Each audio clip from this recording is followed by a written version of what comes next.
आज ये जो प्रेस कॉन्फ्रेंस यहाँ पे जो रखी गई है पत्रकारों की, हमारे लिए ये बहुत बड़ी खुशी की बात है कि हमारे बड़े भाई यूनुस शेख साहब और उनकी जो दुख्तर है बेटी, मेरी बहन छोटी सहार यूनुस शेख, वो हमारे साथ में जो आने वाला म्यूनसिपल कॉरपोरेशन है वो हमारे साथ में पैनल में हमारे साथ में लड़ रहे हैं।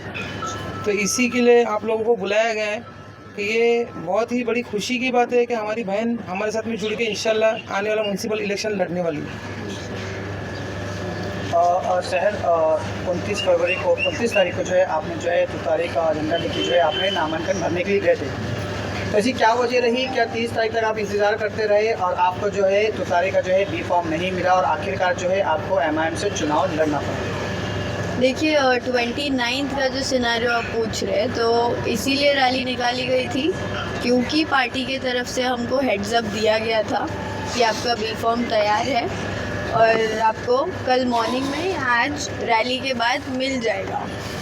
और वो रैली के बाद कभी आया ही नहीं। मेरे डैड रात भर थाने में घूमते रहे, उन्होंने उनको यहाँ बुलाया वहाँ बुलाया, 4:30 बजे तक बोला कि देंगे बट दिया नहीं।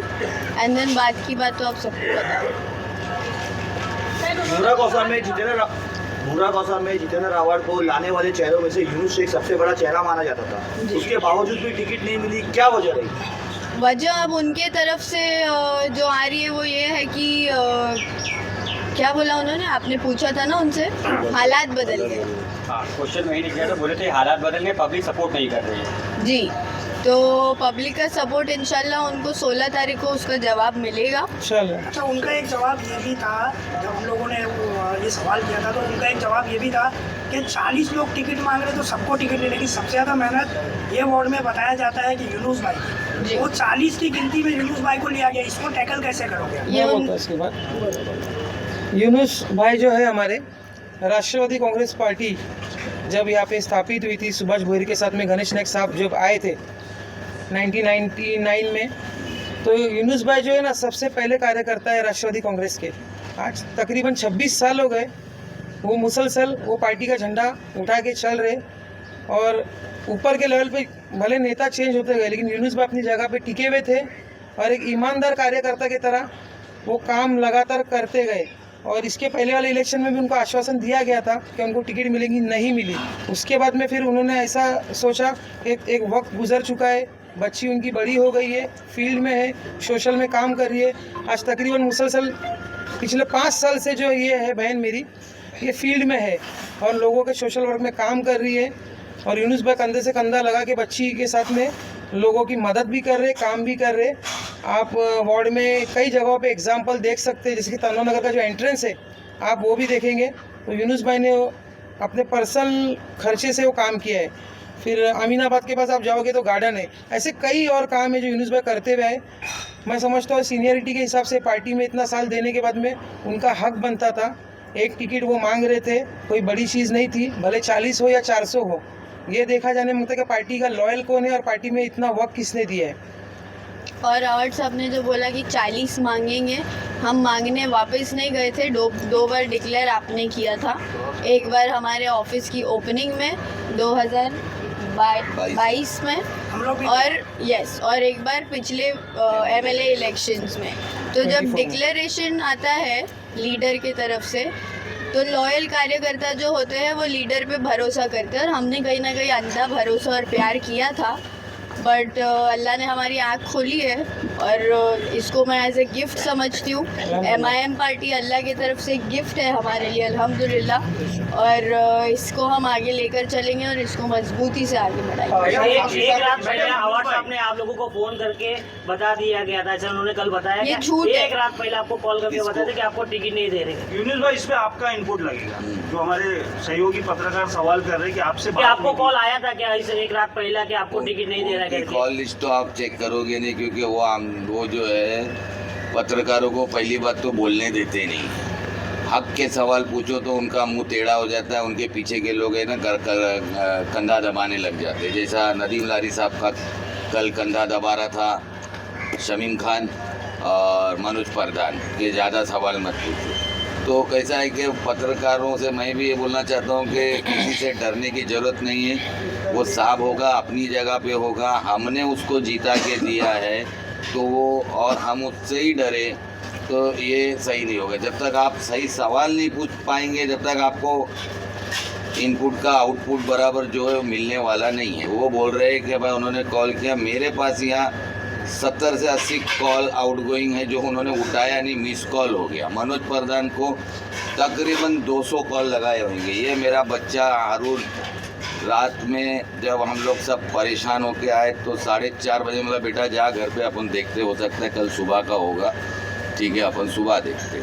रात को पूरा रात इन्होंने नचाया, आधे तेरा ही काम हो रहा है। मनोज प्रधान बोला फॉर्म बना रहा हूँ, तेरा भी फॉर्म तैयार। इनकी मंशा थी कि साहर महानगर पालिका चुनाव नहीं लड़े, रिंग से बाहर हो जाए। क्यों कि वो जो सामने 32 वाला है ना, वो बोलता है कि मुमरा में एक ही बेटी चलेगी, उसकी बेटी चलेगी। तो अब अल्लाह दिखाएगा कि उसकी बेटी चलेगी या आप लोग की साहर चलेगी, हमारी बेटी चलेगी। किसी की बेटी के लिए खड्डा खोदोगे, अल्लाह ताला उस खड्डे में आपको ही गिराएगा। इस साजिश में जितने लोग शामिल है, जितने लोगों ने इसका साल भर पहले से इसको तैयार किया था, जो भी कह रहे, सारी चीज़ों का खुलासा मैं 4 तारीख की तनवर की जनसभा में मैं वहाँ से संबोधित करूँगा इन गद्दारों को। यूनुस भाई, मेरा एक सवाल है। मुमरा में ये चर्चा चल रही है कि कहीं ना कहीं ये जो इलेक्शन चल रहा है परिवार इलेक्शन तो नहीं? नहीं, अभी परिवार नहीं, अभी बदलाव का इलेक्शन है। देखो ये सिराज डोंगरे हो गया, ये 15 साल और 4 साल जो इसको गिफ्ट में ऊपर मिल गया, ये तो 4 साल पहले ही सफाया था इसका, समझे। इसके खानदान के लोगों ने साथ छोड़ दिया। हम मेरे साथ मीठी मीठी बातें करता है, उसका वो साड़ू और ये वो जीजा साले की जो जोड़ी है, ये पूरा वार्ड इनसे नाराज है। हमको काम कराना पड़ता है जाके लोगों का। एक मतलब कचरा निकाल के रखो तो महीनों भूल जाओ, वो दिखाने के लिए रखता है। बहुत हार्ड जुगारी है, वो दिखाने के लिए लगता है कि ये देखते जाओ हम काम कर रहे हैं। ये नहीं सोच रहे कि उससे लोगों को तकलीफ हो रही। बोलता है निकाल के रखूँगा तो लोग देखेंगे कि मैं गटर साफ कर रहा हूँ। ये उनके काम करने की तरीका है। आज मेरी बेटी मेरे को एक बात बताओ, एजुकेटेड है, डिग्री है, मास्टर्स की है, इसके लेवल के कौन से कैंडिडेट दिए भाई आपने? और नई जूनी की बात कर रहे हो तो नई जूनी के अंदर मैशर कहाँ से आ गया? मैशर तो अभी जुम्मा 4 दिन हुआ पार्टी के अंदर आ गया, वो भी अपनी कुप्पी को के जुप्पी किसको लड़ा रहा है वो भी नहीं मालूम। मतलब ये पूरा प्लान था कि शहर को बार करना है, महापालिका तक पहुंचाना है। एक मुसलमान बच्ची के मुस्तकबिल के साथ खेलने वालों को मुमरा की आवाम जरूर जवाब देंगे और 15 तारीख को उनको जवाब देंगे। आप हमेशा शमीम खान साहब को लेकर आपके कुछ मतभेद रहे, आपने खुलकर उनके खिलाफ भी बात की, तो क्या ऐसा नहीं कि आपको उसी का ये सिला दिया गया, उसी का सबक सिखाया गया? देखो, बुक्स और कीना रखने वाले ये लोग हैं। जब मैं अगर किसी के बारे में बोला हूँ, मैंने हक से बोला हूँ, और जब सेटलमेंट हुआ है तो एक सच्चे मुसलमान की तरह दिल साफ़ करके दिल हमेशा के लिए साफ़ किया हूँ। दिल में रखा नहीं हूँ कि वक्त आएगा तो मैं ऐसा करूँगा वैसा करूँगा। मेरे को ये है कि यूनुस शेख से तो डरते, मेरी बेटी से भी डर गए कि ये आएगी तो हमारा पूरा चोपड़ा बंद हो जाएगा, इनको खाने नहीं मिलेगा कॉन्ट्रैक्टर लोग से, ये सब जो उजागर करेंगे। क्योंकि हमारे काम करने के तरीके उन्होंने देख लिए। हमने टेंडर ला के निधि से भी काम किए, तो जो निधि का पैसे का कमीशन होता है वो हमको जब देने आया कॉन्ट्रैक्टर, तो हमने बोला ये मत दे, ये जो छपरा तू लगा रहा है ना इसकी अच्छी क्वालिटी की लगा, हमको पैसा मत दे, कम पड़ा तो 50 हज़ार लाख हमसे ले बेटा, मगर पैसा मत दे क्वालिटी का। तो इनकी आंखें बड़ी हो गई कि ये कमाने देने वाले नहीं है हमको, ये लोगों का काम करने के लिए उतरे, तो इनको दूर करो। तो खैर इन्होंने जो किया इसका जवाब जो है जनता इनको 15 तारीख को देगी। अल्लाह ताला रास्ते बनाता है। उस दिन आखिरी दिन कोई बी फॉर्म की जगह खाली होती नहीं है, ये हमारी नसीब का रखा हुआ था। आज मेरा एक दोस्त आया था मौसम, वो बोल रहा था कि भाई अपन एक बार अमीनाबाद की मस्जिद के सामने खड़े थे, तो मैंने बोला कि भाई टिकट एक बार कंफर्म है, तो आपने बोले कि भाई अल्लाह के सिवा अपनी टिकट कोई नहीं काट सकता, इतना अपन ने काम किए। तो ये अल्लाह की तरफ से हुआ, और अल्लाह ही चाहता था कि इस पार्टी से नहीं आप इस पार्टी से लड़ो, तो हम इस पार्टी से लड़ रहे। अल्लाह मुसब्बिहुल असबाब है, अल्लाह ने सबब बनाया है, और इंशाअल्लाह जीत का भी सबब बनाएगा और लोगों के दिलों को हमारी तरफ फेरेगा, यही उम्मीद रखते हैं। और इन गद्दारों से हमारी ये यहूदियों से भी बदतर इन्होंने काम किया है। एक बच्ची के फ्यूचर के साथ में खिलवाड़ किया है, उसके बढ़ते हुए रास्ते को रोका है, क्योंकि एक बच्ची आज जवान है, कल 20-30 साल ये लोगों के बीच में रह के काम कर सकेगी। तो क्यों इनका भला हो, क्यों ऐसे? इनको चाहिए 8 बजे के टाइम पे अपने घर में 8 PM वाला मामले वाले इनको नगर सेवक, ऐसे सिराज भाई को बोलता है अवार्ड साहब कि ऐसा नगर सेवक मेरे को पसंद है। कैसा? जो 8 बजे के बाद बाटली खोलेगा, जो बैठेगा जाके, वो पसंद है, क्योंकि उसको काम ही नहीं करना है तो वो पसंद है। एक पढ़े लिखे अच्छे कैंडिडेट पसंद नहीं है। अभी कल इन्होंने क्या बोला, हालात बदल चुके पर मुमरा बदला नहीं है। ये वही अवाम है जो उस वक्त जिता के लेके आई, और जब नाइंसाफ़ी यहाँ के अवाम के साथ, किसी के साथ आप करोगे, एक बच्ची के साथ करोगे, तो यहाँ की अवाम आपको जवाब देगी। और बाकी जो भी सिनेरियो उस दिन जो भी चीज़ें हुई थी, वो मैं 4 तारीख को मन से इनको जवाब दूंगा इंशाअल्लाह। और इनकी बर्बादी का जो स्टार्ट हुआ है ना अभी, ये आप लोगों ने कल कवर तो किया अलग अलग इलाकों से। मुमरा से आवाम की आवाज़ आई है, आवाम ने लोगों को भगाया है, तुतारी के कैंडिडेट्स को, है ना, ये सब वीडियोस मीडिया वालों के पास। तो ये भगाया गया, जावेद मेडिकल को भगाया गया, फिर उस दिन शानू अंकल के साथ स्टेडियम पे कुछ हुआ। तो ये आवाम का आक्रोश है।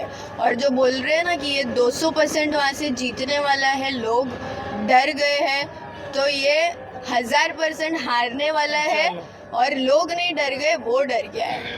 तो ये लोगों को जानना ज़रूरी है कि किसी भी कैंडिडेट को वोट करने के पहले आप उसका बैक हिस्ट्री देखो, और ये देखो कि करंट सिनेरियो मुमरा में क्या चल रहा है, गद्दार असली कौन है, वो सबके सामने आ चुका है। तो ज़मीनी सतह पे जो काम कर रहे हैं, उनको टिकट नहीं दी जा रही है, तो क्या यह फैसला दबाव या किसी का सौदेबाजी है? दोनों भी हो सकते हैं। हमको बोला गया दबाव था, प्रेशराइज था। वो ऐसे बोल रहे हैं कि मैंने सामने से उसको कॉल किया, तो ये झूठ है। वो मैं क्लैरिफाई करना चाहती हूँ। उन्होंने अवार्ड अंकल ने एक जगह स्टेटमेंट